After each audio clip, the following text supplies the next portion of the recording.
Talu, as our head sponsors, we thank you very much for having made this happen. Thank you very much, Renaissance Capital. We value your partnerships, not just with us, but with Uganda at large. This is, as I said earlier, it's a truly historical occasion. We had invited the Vice President of the Republic of Uganda to officiate at this event. There are a couple of developments within the political environment in Uganda, both political and economic environment, and other state duties that the Vice President has had to attend to.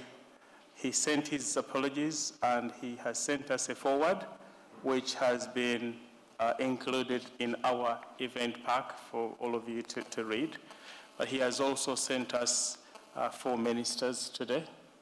And the government of Uganda's message is, people, please come and invest in Uganda. I pass on his apologies, but also his well wishes for all of you here, and he can't wait to meet you in Uganda.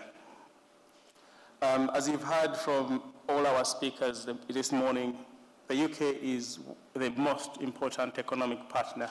Traditionally, Uganda has very strong ties with the UK, although in the recent past we have been diversifying economic diplomacy to other countries, and hence the charts today we are talking about countries like China, India, Japan, but I believe that the UK is still a very, very important player in the Ugandan economics and its future. I believe that the world out there is for all of us to compete and fight for. The UK government is a program I have been watching them recently, has been to drive UK businesses to look at external markets. A lot has been said about the Far East, but a number of governments in Europe are ignoring Africa at their own peril.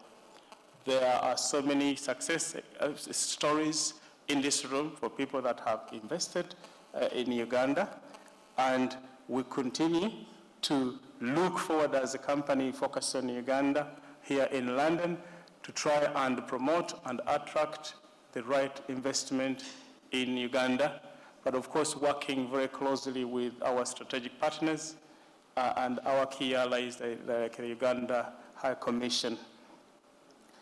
We are here today with the representatives from a broad cross-section of businesses. We have people from ICT, we have private equity investors, we have people in tourism, we have people in healthcare. So there are so many different sectors that are represented today. And we have also had the media in our midst. So this means that today has not been a very, just another day out for many of you, but it has been serious business, and I believe by the time we all leave here, someone will leave with a good deal that will result in better returns for you and your business. The world is slowly starting to come out of the global recession. There have been so many lessons to learn, and new models of doing business have been implemented as a result. But we are also affected by a number of global issues like climate change, terrorism. Uganda was a subject of this in July, and we lost over 75 people in our country. But the government of Uganda has shown resilience. It has worked strongly to fight this evil. We are working with the international community, the British government, the American government.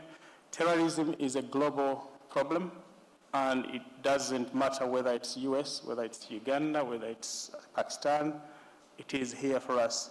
But it is here, we are as a business community need to rise and come against it. But that said, 2 weeks later, Uganda hosted the African Union.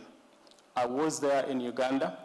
I was in London in 2006, July 2005, when we lost about, 52 people here. I compared the two scenarios post-terror attack, and I thought Uganda coped so well. We hosted so many delegates from across Africa. Security was at its highest. And I believe as we speak today, security in Uganda is one of the best in Africa. So if anyone is considering doing business, I think if you can go to Johannesburg and spend some good time there and trust them, Kampala is a mile away. And I think you can do so well in Uganda. Ladies and gentlemen, it is now up to us, the private sector, to take advantage of the momentum created by our political leaders. I have seen a number of presentations done by our politicians. I think their main job is to create an enabling environment, but it is the private sector's role to come in and sail on that environment to create more employment, but also returns for all your stakeholders. I encourage you not to look at Uganda sparingly, but to consider it as a new frontier for doing business in Africa. One of our objectives as a company focused in Uganda is to encourage positive economic perceptions of Uganda. For a very long time of my young and adult life, Uganda has been heavily associated with Idi Amin. In 1979, the man was overthrown. In 2003, the man died.